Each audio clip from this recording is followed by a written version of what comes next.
அனைவருக்கும் வணக்கம். நம்ம இந்த டெஸ்ட் பேட்ச் சம்மந்தமாக ஒரு செய்திகளை பார்த்துடலாம். அதாவது நம்ம இந்த காலேஜ் டிஆர்பி நெட்டு செட்டு அவங்களுக்கான பேப்பர் 2க்கான டெஸ்ட் பேட்ச் வந்து நம்ம ஆர்பி அகில் அகாடமியில் இனி வரும் காலங்களில் தொடர்ந்து நடைபெற போகுது.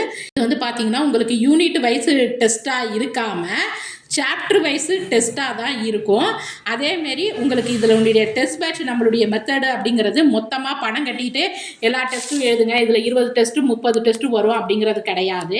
இப்போ ஒரு யூனிட்டுன்னு எடுத்துக்கிட்டோம்னா அந்த யூனிட்டில் என்னென்ன சப்டைட்டில் இருக்குது அதற்கு தகுந்த மாதிரி தான் நம்மளுடைய டெஸ்ட் பேட்ச் ஆனது இருக்கும். இதில் முக்கியமாக உங்களுக்கு அதாவது டிஃபிகல்ட்டான கொஸ்டின்ஸு எல்லாமே உங்களுக்கு வந்து இதில் நான் வந்து அமைச்சு கொடுத்துருவேன். இப்போ உதாரணத்துக்கு பாருங்கள், இப்போ இலக்கண உரையாசிரியர்கள் அப்படின்னு சொல்லி பார்த்தீங்கன்னா இளம்பூரணன், நச்சினாக்கினியார், சேனாவரையார், தெய்வச்சிலையார், கல்லாடார், மயிலைநாதர், சிவஞான முனிவர், ஆறுமுக நாவலர். இப்போ அந்த ஆறுமுக நாவலரெல்லாம் பற்றி பார்க்கும்போது அவர் இலக்கண சுருக்கத்தில் தான் சில கருத்துக்களை வந்து சொல்லியிருப்பாங்க. அப்போ இலக்கண சுருக்கத்தில் சொல்லப்படுகின்ற கருத்துக்கும் நம்மளுடைய தொல்காப்பியத்தில் சொல்லப்படுகின்ற கருத்துக்கும் இடையே உள்ள ஒற்றுமை வேற்றுமைகளை வந்து ஒப்பீட்டு நிலையில் நம்ம இதுலேயே சொல்லியிருப்பாங்க. நம்ம அதான் கவனித்து படிச்சிருக்க மாட்டோம். மொழி வரலாறுலையே சக்திவேலையா புத்தகத்திலேயே ஆறுமுக நாவலர் இலக்கண சுருக்கத்தில் என்ன சொல்லியிருக்கிறாங்க அப்படிங்கிறத ஒப்பிட்டு சொல்லியிருப்பாரு. அப்போ விசாக பெருமலையார், வெள்ளை வாரணர், சிவலிங்கனார், பாவலரேறு பாலசுந்தரன், இப்போ இவங்களினுடைய கூற்றுல ஒவ்வொரு நூற்பாக்கும் என்ன சொல்லியிருக்கிறாங்க, அது ஒன்வேர்டில் எப்படி அமைக்கலாம் அப்படிங்கிற மாரியான இதுதான் இருக்கும். எங்களுடைய டெஸ்ட் பேட்ச்சு நான் பெருமைக்காண்டி சொல்லலை, உண்மையிலேயே நல்லா இருக்கும். அதாவது இது முழுக்க யாரை முக்கியமாக ஃபோக்கஸ் பண்ணது அப்படின்னு சொல்லி பார்த்தீங்கன்னா நெட்டு செட்டு படிக்கிற பிள்ளைங்களுக்கு, மாணவர்களுக்கு, அப்புறம் பார்த்திங்கன்னா காலேஜ் டிஆர்பி எழுதுகிற மாணவர்களுக்கு இவங்களுக்கு வந்து ரொம்ப ரொம்ப முக்கியமானது. முக்கியமாக நம்மளுடைய ஃபோக்கஸ் எல்லாமே பார்த்திங்கன்னா செட்டு நெட்டு படிக்கிறவங்களுக்கு இதனுடைய முக்கியத்துவம் வந்து ரொம்ப இன்றியமையாததாக இருக்குது.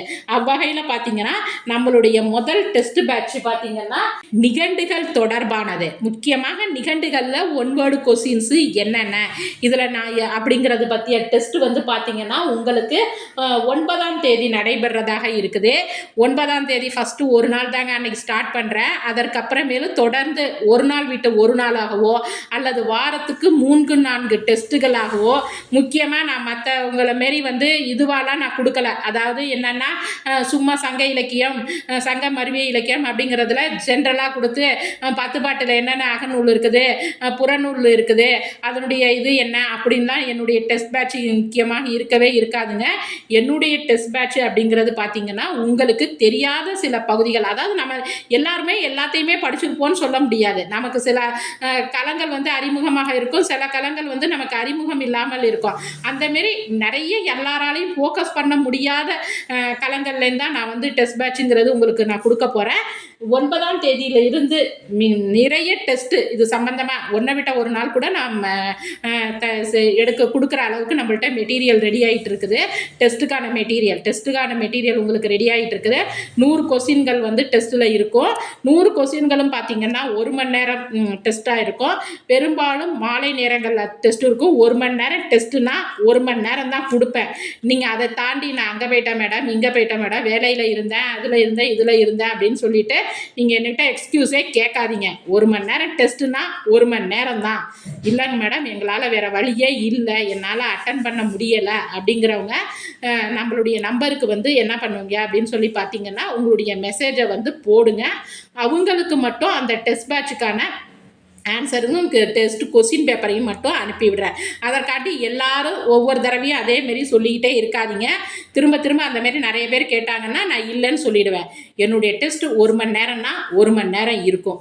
கரெக்டாக அந்த டயத்துக்குள்ளே நீங்கள் எழுதணும். இதுதான் உங்களை வந்து டெஸ்ட்டுக்கு தயார் பண்ணுறதாக இருக்கும். டெஸ்ட் பேட்சுன்னு கொடுத்துட்டு ஒரு லிங்கை ஓப்பன் பண்ணிவிட்டு 2 மணி நேரம் கொடுத்தேன்னா அது வந்து அதுக்கு பேர் டெஸ்ட்டு கிடையாதுங்க. டெஸ்ட்டுனா டெஸ்ட்டு மாதிரி நம்மள்ட்ட நடக்கும். அதனால் எல்லோரும் தேவைப்படுற மாணவர்கள் கால் பண்ண வேண்டாம். யாருமே வந்து என்ன பண்ணாதீங்க, கால் பண்ணாதீங்க. நாங்கள் வந்து இந்த டிஸ்கிரிப்ஷனில் கொடுத்துருக்கிற நம்பருக்கு உங்களுடைய அமௌண்ட் என்ன அப்படின்னு சொல்லி பார்த்தீங்கன்னா ஒவ்வொரு டெஸ்ட்டுக்கும் ஒவ்வொரு மாதிரி வேறுபடுங்க. ஏன்னா நாங்கள் வித்தியாசமான களங்களை வந்து நாங்கள் ஆராய்ச்சி பண்ணுறதுக்கு நிறைய புக்குகளை வந்து ரெஃபர் பண்ணுறோம். ரீசனபிளான ப்ரைஸாக தான் இருக்கும். அதேமாரி பார்த்தீங்கன்னா உங்களுக்கு இந்த ரீசனபிளான இந்த செய்திகளை வச்சுக்கொண்டே காலேஜ் டிஆர்பிக்கு ஒரு சில கட்டுரைகளை நம்ம இப்படியெல்லாம் எழுதலாம் அப்படிங்கிற, ஏன்னா எல்லாருக்குமே எல்லா கட்டுரையுமே எல்லாராலையுமே எழுதி கொடுத்துட்டு இருக்க முடியாது. ஆனால் ஒரு சில பேர் கூட சொல்கிறாங்க 200 கட்டுரை தரேன், 300 கட்டுரை தரேன், 400 கட்டுரை தரேன்னு. அதெல்லாம் எந்த அடிப்படை, அதாவது ஒரு புத்தகத்தை பார்த்தா அப்படியே எழுதுறது வந்து கட்டுரை கிடையாது. ஆனால் ஒரு சில பேர் சொல்லிட்டு இருக்கிறாங்க 300 கட்டுரை 400 கட்டுரைன்னு. அதெல்லாம் வந்து எப்படி சாத்தியம்னு எங்களால் சாத்தியப்பட முடியாது, எங்கள் அகாடமியால் அது வந்து செய்யப்பட முடியாது. அப்போ இதில் உள்ள சில செய்திகள் வந்து நம்ம கட்டுரை வடிவமைக்கிறதுக்கு சில ஐடியாஸுக்கெல்லாம் உங்களுக்கு வந்து கொடுக்கும். அந்த வகையில் எங்களுடைய டெஸ்ட் பேட்சுங்கிறது மிக முக்கியமானதாக இருக்குது. நிகழ்வுகள் தொடர்பான டெஸ்ட் பேட்சு உங்களுக்கு 9ஆம் தேதி மாலை நடைபெறும். நேரத்தை மட்டும் உங்களுக்கு வந்து நம்மளுடைய யூடியூப் சேனலில் உங்களுக்கு வந்து போஸ்ட்டாக போட்டு விட்டுறேன். அமௌண்ட்டு இது எல்லாமே உங்களுக்கு வந்து நான் டிஸ்கிரிப்ஷன், அமௌண்ட்டு, ஸ்க்ரீன்ஷாட்டு, அதாவது நீங்கள் அனுப்ப வேண்டிய ஜிபே நம்பரு, அதனுடைய ஸ்க்ரீன்ஷாட்டு எல்லாத்தையுமே வந்து நான் கொடுக்குற இன்னொரு நம்பருக்கு நீங்கள் வாட்ஸ்அப்பில் மெசேஜ் பண்ணுங்கள். No more phone calls. உங்களுக்கு தெளிவாக எல்லாத்தையுமே, அதனால தான் 6 நிமிஷம் 7 நிமிஷத்துக்கு மேலே வீடியோ போட்டிருக்கிறேன். இது என்னங்க மேடம், அது என்னங்க மேடம், ஃபோன் கால் பண்ணாதீங்க, எங்களால் அட்டன் பண்ணுறதுக்கு இங்கே ஆள் கிடையாது. அதனால தான் சொல்கிறேன். என்னாலையும் தொடர்ந்து ஏன்னா நான் பெரும்பாலும் எல்லாருக்குமே நான் தான் ரெஸ்பான்ஸ் பண்ணுறேன். ஏன்னா ஒவ்வொருத்தரும் ஒவ்வொரு ஃபேக்கல்ட்டி போடும்போது ஒவ்வொருத்தருக்கும் ஒவ்வொரு விதமான சந்தேகங்கள் வருது. எல்லாமே தெளிவாக சொல்லிட்டேன். அப்படி சப்போஸ் உங்களுக்கு தேவைப்பட்டதுன்னா எனக்கு வந்து மெசேஜ் பண்ணுங்கள். எனக்கு நான் வந்து டைம் கிடைக்கிறப்ப உங்களுக்கு வந்து நான் வந்து ரிப்ளை பண்ணுறேன். அதே சமயத்தில் பார்க்குறேன், இதில் வந்து என்னுடைய எந்த இதுக்குமே நான் வந்து ரெஃபரன்ஸ் புக்கு கொடுக்கல. ஏன்னா இப்போ நிகண்டுகள்னு பார்த்தீங்கன்னா அது ஒவ்வொருத்தரும் எழுதியிருப்பாங்க. அப்படிப்பட்ட சூழ்நிலையில் இதற்கு இதுதான் அப்படின்னு சொல்லிட்டு நான் வந்து எதற்குமே என்ன பண்ணலை, ரெஃபரன்ஸ் கொடுக்கல. நிகண்டுகள்னா என்ன அப்படிங்கிறத பற்றி ஒரு 100 கொஸ்டின் உங்களுக்கு வந்து டெஸ்ட்டுங்க 9ஆம் தேதி மாலை நடைபெறும். நீங்கள் வந்து அதற்குரிய அமௌண்ட் என்னன்னு சொல்லிட்டு டிஸ்கிரிப்ஷனில் கொடுக்குறேன். நீங்கள் அனுப்பிட்டு ஜிபே நம்பர் அனுப்பிட்டு உங்கள் நம்பரை வந்து பதிவு பண்ணுக்கங்க. அதேமாரி தொடர்ச்சியாக நாங்கள் உங்களுடைய அகாடமியில் வந்து நான் வந்து டெஸ்ட் பேட்சில் இணைஞ்சிக்கிறேன் மேடம் அப்படின்னு சொல்லுகின்ற நெட்டு செட்டு மாணவர்களாக இருந்தாலும் சரி, அசிஸ்டன்ட் ப்ரொஃபஸருக்கு தயாராகின்ற மாணவர்கள், போட்டித் தேர்வர்களாக இருந்தாலும் சரி, உங்களுடைய நேரம் வந்து பேரை வந்து இல்லை மேடம் நான் பர்மனெண்ட்டாக பதிவு பண்ணிக்கிறேன், பதிவு பண்ணுறதுக்கெலாம் பணம் கிடையாதுங்கம்மா, எந்தெந்த டெஸ்ட்டுக்கு நீங்கள் இது பண்ணுறீங்களோ அதுக்கு மட்டும்தான் பணம். அதனால் பதிவு பண்ணிக்கிட்டு ஒட்டு மொத்தமாக நீங்கள் பதிவு பண்ணிக்கிட்டீங்கனாலும் எனக்கு கொஞ்சம் அதை வந்து அலைன்மெண்ட் பண்ணி கொடுக்குறதுக்கு சௌகரியமாக இருக்கும். நன்றி, வணக்கம்.